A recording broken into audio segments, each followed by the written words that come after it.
Hello and welcome back to Ventspils Youth House Podcast, Cepeškrāsns. Today it's a little bit different. First of all, I'm the host, made a second cameo on here, and second of all, it's in a different language because today our special guest is a Ventspils Youth House volunteer, Michelle.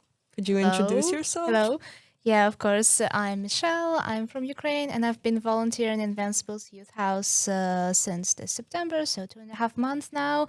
I'm really enjoying my life in Latvia so far, and I would be really happy to tell you about it. Okay, so are you a student? Did you just graduate? What do you basically do? Oh, that's an interesting question because I'm at the same time taking a gap year and still a student. I'm in my final year of journalism studies, but I switched to online part-time learning so that I could go to volunteer and so that I could stay in a safer place than Ukraine is right now. So I'm combining studying and volunteering basically, and it's a really fun way of multitasking. Oh, so you studied in Ukraine, right? Yes, I study in Ukraine, but online. Okay. So you're multitasking, basically, work Sorta. and studies somewhat. Today we're going to talk a little bit about volunteering opportunities in general and a little bit about the political situation and the invasion as well. That's like a big, huge summary of it. First thing I would like to ask you is, where did you even find this volunteering opportunity? How much volunteering opportunities did you look for? Did you participate in? Yeah, there are a lot of communities in Ukraine, like online forums where they aggregate basically all the opportunities. Short-term exchanges where you go abroad for a week and meet new people and learn something new. Academic mobility, which is mostly through universities, but also European Solidarity Corps is one type of opportunities that you could get through those groups, through those, communities, and there are a lot of NGOs that I followed. So I just browsed through their social media. I applied to I think more than 10 projects. And Oh, this wow. Okay. yeah, I was really dedicated. I wanted to go somewhere, and I'm glad that I ended up here basically. Yeah, I mean, a lot of people at least don't really know about Latvia or its history. Did you hear about Latvia before a bit or not really? I've actually been to Latvia before going here, and that's why I was more or less sure about what I can expect. So I went here this April when I had no idea that I'm gonna take an ESC volunteering this year. And I really liked. I've only been to Riga. I really like the architecture. I went from Sweden because I studied in Sweden on my Erasmus here. And what I had, what kind of impression I had is that in some respect, it's kind of in the middle between the Nordic countries and my native Ukraine, my home Ukraine. Oh, culture-wise and Yeah, hospitality. culture-wise, I don't know, architecture style-wise, and even grocery-wise, because as I learned while living here, Latvia combines best of both worlds. I can find both Swedish and Ukrainian groceries here, and I'm so happy about that. Ooh, we can be proud about that one, right? So in short, you would say you just can't be lazy. You need to actually look for the opportunities. They won't Yeah. fall in your lap, basically, yeah. Yeah, you have to subscribe to those channels, you have to follow, you have to look, and most importantly, you have to apply. It becomes a routine once you're really establish what you can tell about yourself, what your motivation is, and of course your motivation would be different for different projects. Like I applied to some other projects in other countries with different responsibilities, so I adjusted my motivation thing, but essentially it was the same thing because I had the same events in my life and the same Yeah. achievements that I could share. Yeah. So basically, yeah, don't be lazy, do some stuff. It's also like rejection therapy in a way, no? It really humbles you in a way. I Yes. personally do not like rejection. I hate it. I would rather not sign up than get the rejection letter. So Yeah, if you don't do it, you're never gonna succeed. If you do it, you might fail, but you also might succeed. So that's kind of how I can get myself through rejection therapy. yeah, I agree. Also, what are your like duties as a volunteer? What do you need to do? So we host events, we come up with the ideas, we promote them with the help of Elena here, the social media manager. But Ooh, shout out Elena. shout out, yeah. We also interact with kids that come here. For example, we could teach them some new games, or we could help them if they need. So we have VR, we have PlayStation here, and if it doesn't load, they're like, oh hey, can you help me?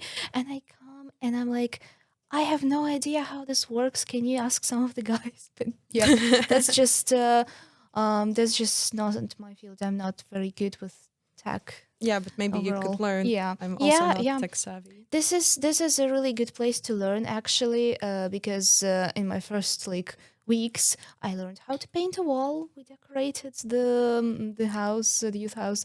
I learned not in my first weeks, but also it was the first time I ever used this thing that you screw, not like nails, but whatever, the one that you use for repair works. Yeah. I never thought I would need it. I never thought I would learn it, but it's actually a useful skill to be kind of a handyman, Yeah, exactly. That's it. but- Also gets you in life a lot further, as well as it is a lot cheaper to fix it yourself than ask others. Yeah.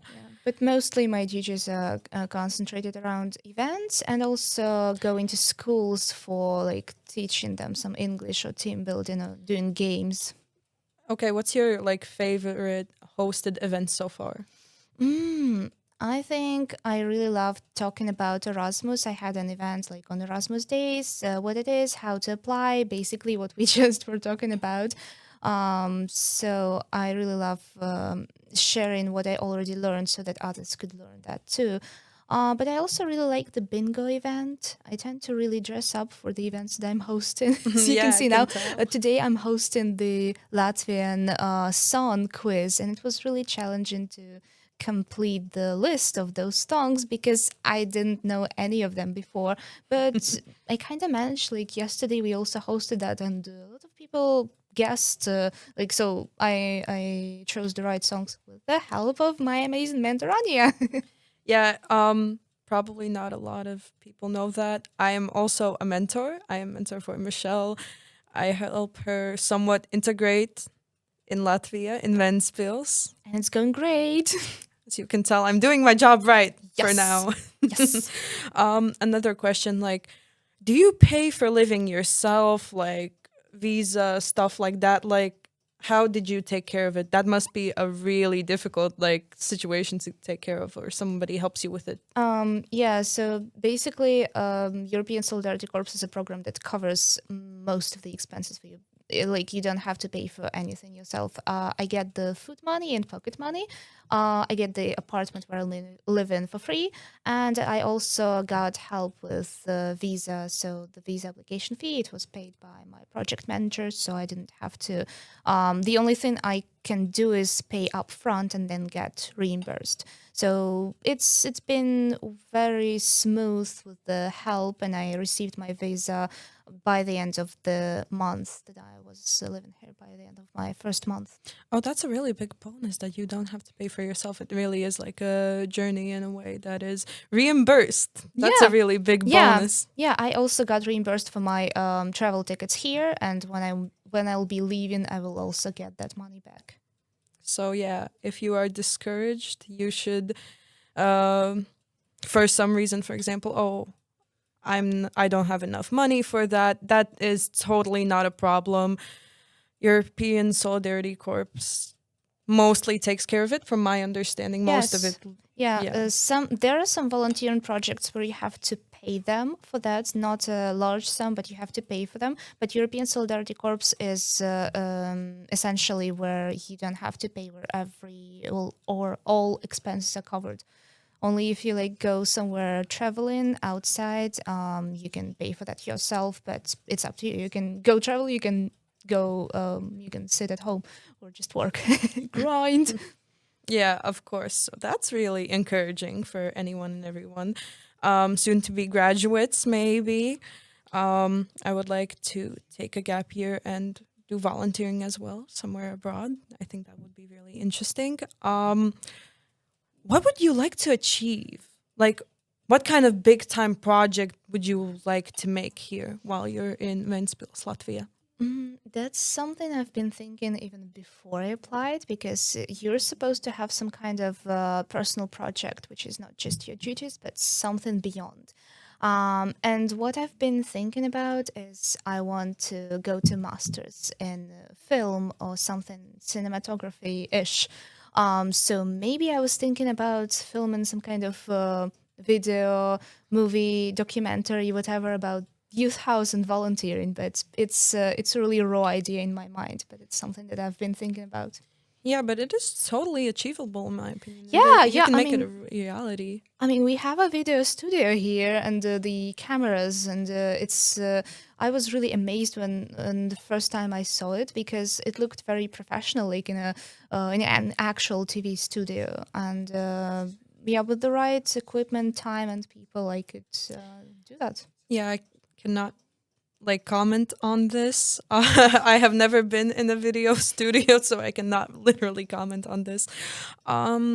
Okay, I think we can switch to the next big topic, living in Latvia. Yes. What was the integration process like? Did you have culture shock? I feel like Ukrainians and Latvians are really similar in a way, like hospitality-wise. So it's not Yeah, I don't think I had culture shock, because Latvia is actually the third country I went to live long term in. The first one was US. I had culture shock there. I didn't like it. Sorry to the Americans that are probably listening to this. The second country was Sweden. I've never been to Sweden before going to live there, and it was really smooth. I loved everything. I love Sweden to this day. It's like my second favorite country.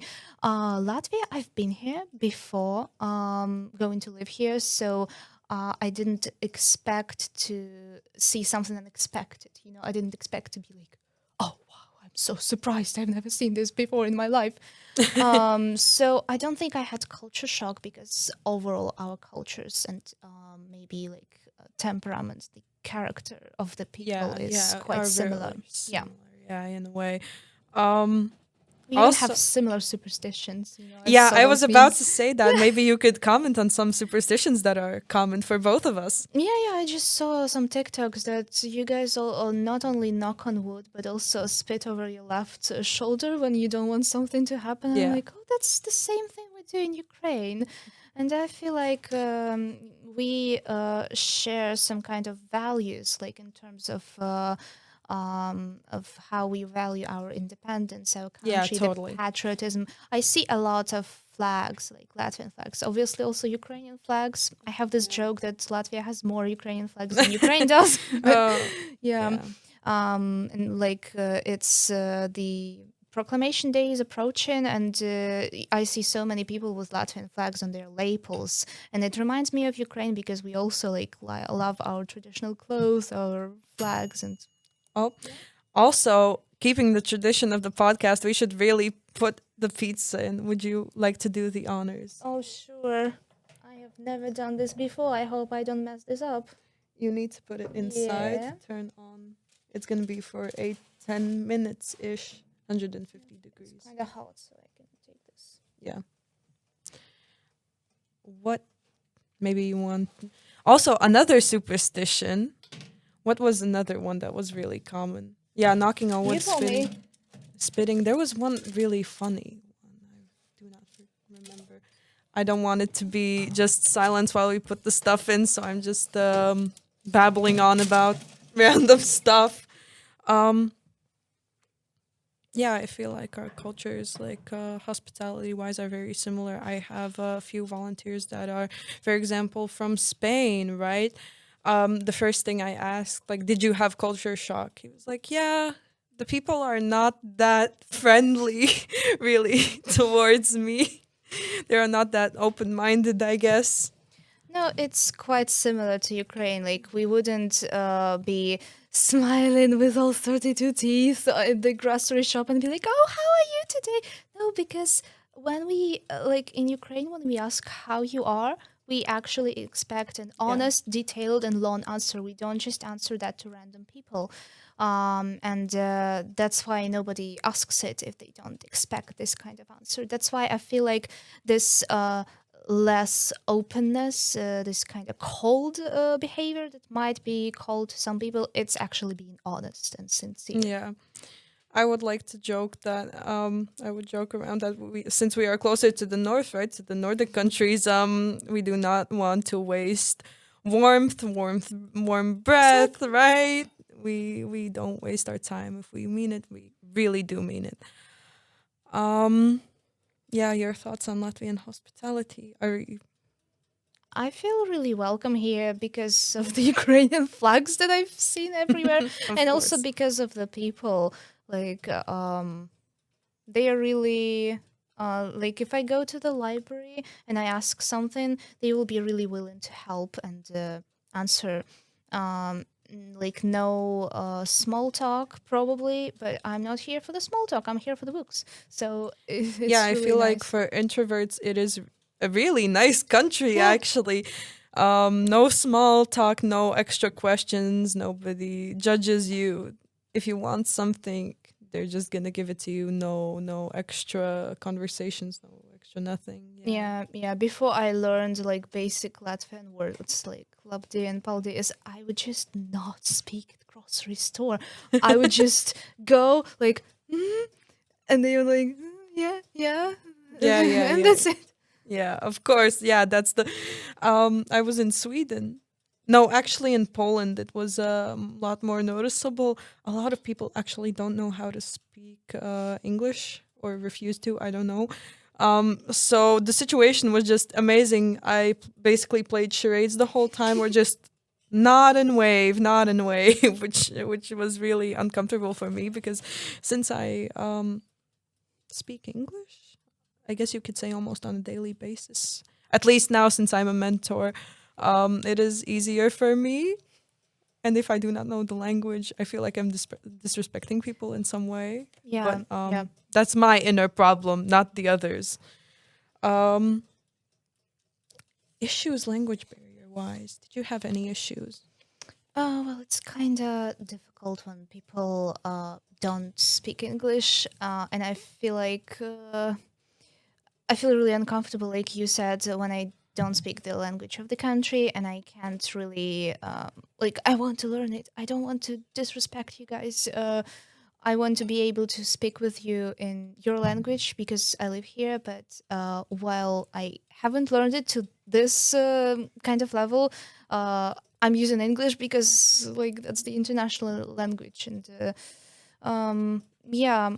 Sometimes like being able to speak Russian was useful, but still I felt really bad because it's not the language of the country and it's just the lingua franca that we have to use. But at least it would be easier for me language barrier-wise than, for example, for volunteers from Spain or from Turkey. Yeah, that is a really big issue, I feel like. The older generation doesn't really know English. Yeah, that is a kind of an issue. But if you're in like tourist traps, for example, like Riga, easy way to go around it.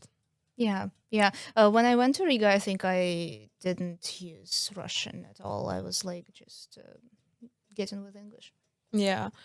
What could I do better as a mentor? I am really curious about that. You can be completely honest. It will be recorded that I'm either a really bad mentor or a really good one.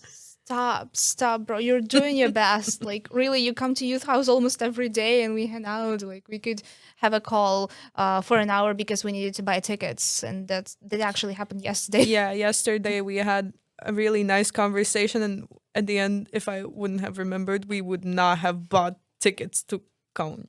Yeah, we are going to Kaunas for this long weekend. Yay. With other volunteers around Latvia. So if you're watching this, you know who you are. You know who you are, right? I think we can get to like a more heavier topic. the Ukraine and Russia invasion, if you do not mind. Yeah, of course. Do you think there are some like common universal misconceptions about the war? Well, I think the main one would be that the war actually began in 2014, not 2022.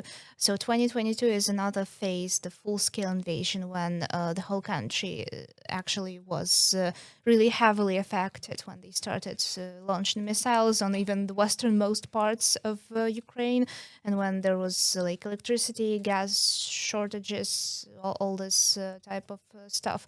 But in 2014, Russia actually invaded first and annexed Crimea, and then occupied parts of east of Ukraine, Donetsk and Luhansk oblasts. But it was a hybrid war. Like, I would be honest here, I lived 150 kilometers from the front line, and I didn't feel that the war is happening. Otherwise, that they were talking about it on TV, and that's the problem of the hybrid war. It's you can't be sure that it's actually a war, and I feel really bad for that. Even we sometimes had this line blurred between what's actually going on. So, but it actually started way back in 2014, and it's been going on for It's been 13 no 11 years. Yeah, it's been over a decade. Yeah, I felt this misinformation as well.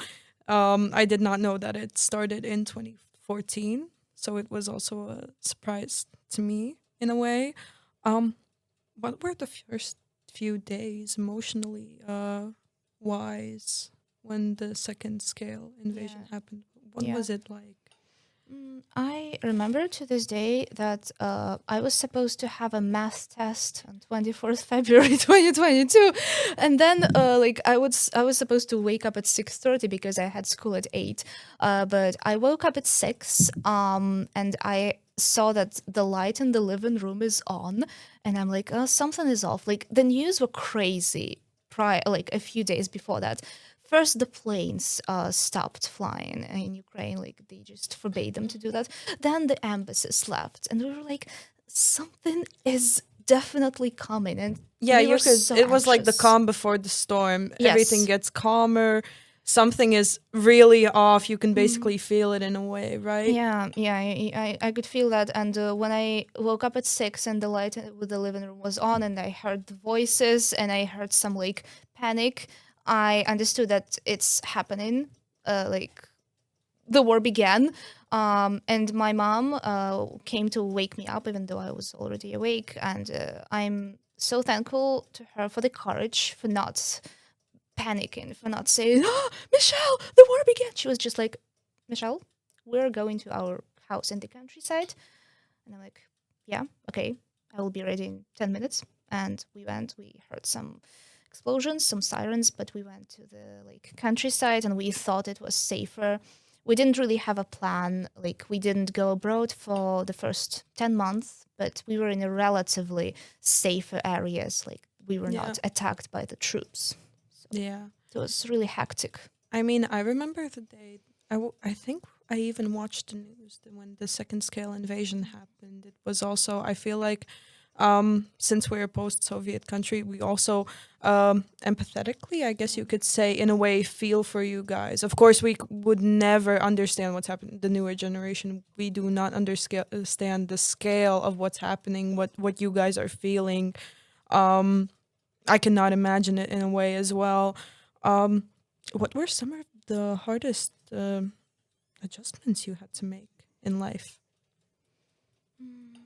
I think I completely switched my mindset. I changed it. Like, I didn't care about politics before 2022, but it kind of overlapped my entering the university in 2022, like a few months into the war. I started studying journalism and the way information works, the way propaganda works, and I started understanding how we were zombified by Russian propaganda. Even us Ukrainians who've been in the hybrid war since 2014, we were zombified because I remember being like very in the Russian information space. Like I was watching some Russian bloggers, I was reading all that stuff, and I was like, oh, that's fine. But the narratives that they were carrying, they were mostly Ukraine phobic, and I was fine with that. But the adjustment that I had to make after the war began is that I switched to Ukrainian like 100% completely. And I stopped interacting with Russian info space at all. And I think it was like a really spring cleaning in my mind, and it really worked out. Yeah, so basically it invoked like patriotism in a way for your country. Yes. Yeah, it helped me realize better who I am. And right now I'm doing this podcast. I'm talking to people because I feel like it's my duty as a Ukrainian to be the mouthpiece to like actually speak up about what's happening. And yeah, that helps me realize who I am better. Yeah. The pizza is done. That is really off topic. Maybe you could take it out, possibly put it on the wooden tray on there. Yeah, you think 10 minutes is enough, right? 10 minutes is enough. I feel like, yeah. We also preheated it. Yeah. Yeah, this is in a way a curse for international Ukrainian students that they need to inform everyone in a way. The first day I also was, I'm a curious person. I'm a curious fellow. I also asked Michelle a few questions. So, but thankfully she was really open-minded. She was really friendly by it. You could have brought the wooden board closer, but I could have. yeah, it's fine. We'll take care of it later. Do you think that the world is giving enough support to Ukraine?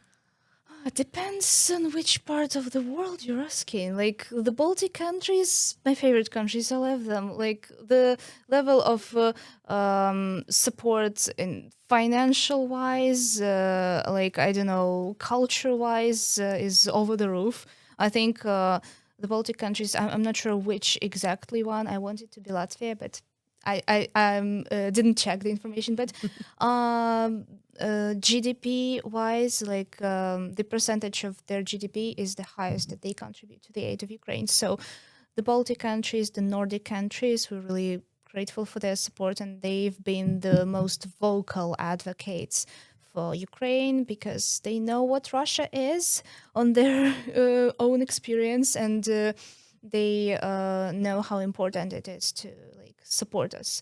Also, like Poland and Eastern Europe. But obviously, if we're looking into what US has been doing lately, I think they could do better.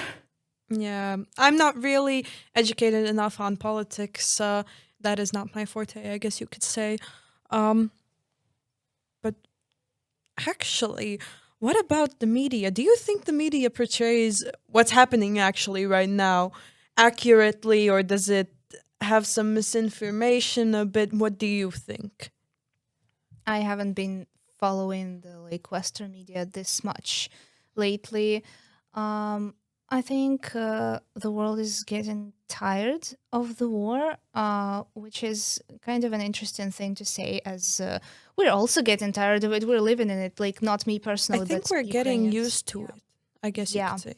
Used to it, tired of it. And if you're used to something, it's no longer news. It's no longer news material. Like 10 people die in a shelling, in a like some kind of attack. It doesn't hit the headlines because it's routine. And it's crazy how people dying becomes routine, but it's the reality of the media. They need something exciting to Yeah. become news.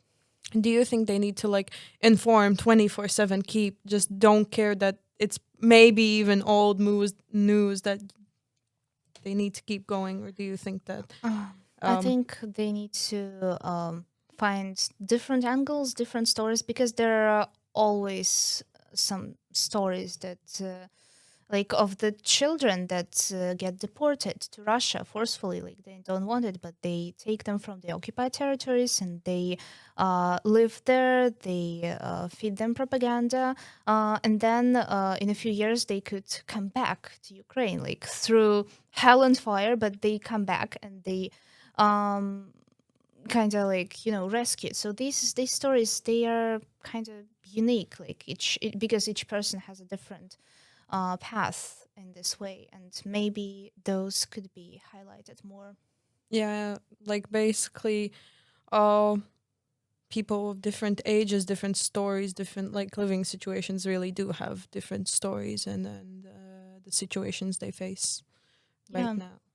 Yeah, because I think what's important in understanding the Russia-Ukrainian war is that it's not just about territories; it's about the people who live on those territories, and they just if the territory is occupied by Russia, it's no life there. Like you could be killed for just speaking Ukrainian, and why, like for me personally, why Ukraine is fighting is so that those people can live freely, not because we need those territories, land, money. Like I think that's the motivation of a lot of people to fight for their country. Yeah, it really also is in a way an inspiration. You guys have become so strong. I really do believe that in the future, when this all clears, right, you will really do become a really strong nation, in my opinion.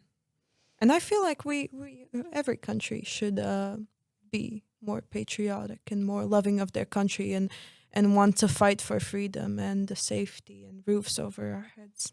Yeah, I really admire how you guys portray the fights for freedom in your museums. Like, I want to visit some of these museums in Riga, but I've been to the Museum of Occupation and Freedom in Tallinn, in Estonia, and it was really such a compelling narrative.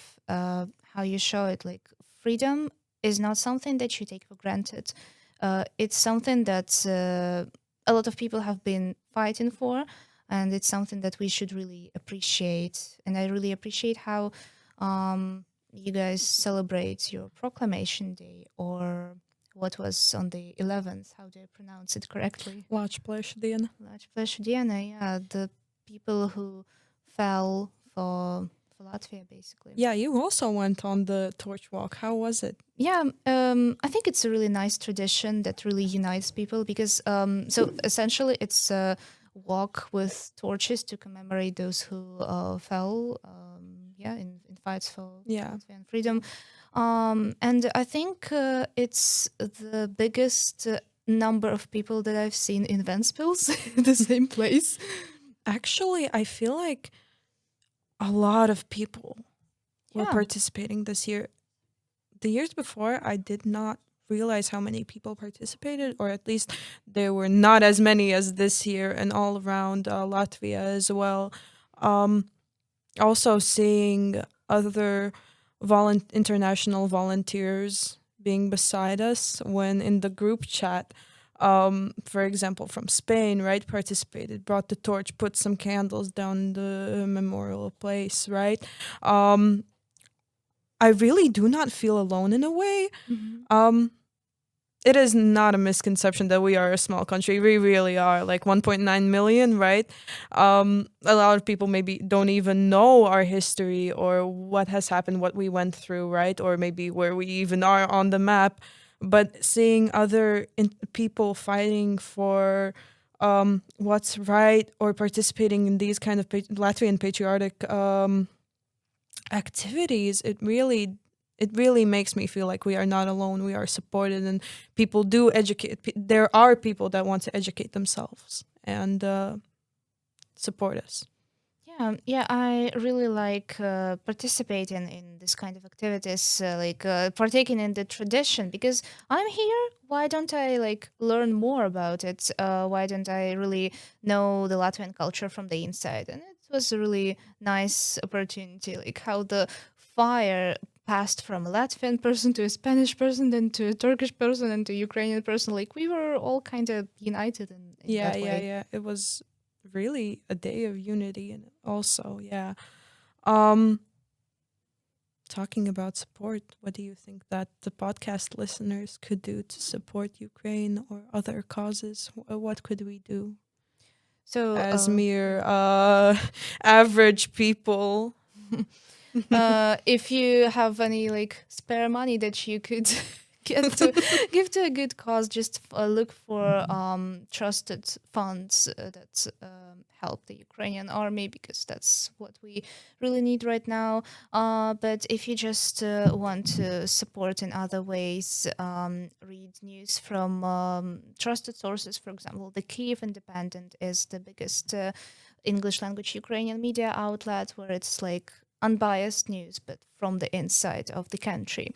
And also, if you would like to support Ukraine, just do repost on social media, like what's going on, because we all have different audiences of people. Like even those like 100 followers that you have will see your story talking about something that happened there, and they will remember and they will think about it, and maybe think about it when they vote next time. Like, should I really vote for this politician who wants to cut the aid to Ukraine, or should I think about all those people who are suffering because of the choice of the politician in my country, basically? Yeah. In short, we should really educate ourselves. We should not be ignorant of political situations, not only in Ukraine, in my opinion, but all around. Since right now, also in Latvia, there have been a few protests. Really, we should educate ourselves. On this note, thank you so much for giving also me really a big insight, and others, the listeners, the watchers, anyone and everyone, an insight on the mentality, the situation, what it's really like. And it's really, it really is from an insider, Ukrainian themselves. So it is really, really, I think. Yeah, paldies. Paldies tev. On this note, thank you for watching, and I'll see you next time. Or maybe someone else, a different host.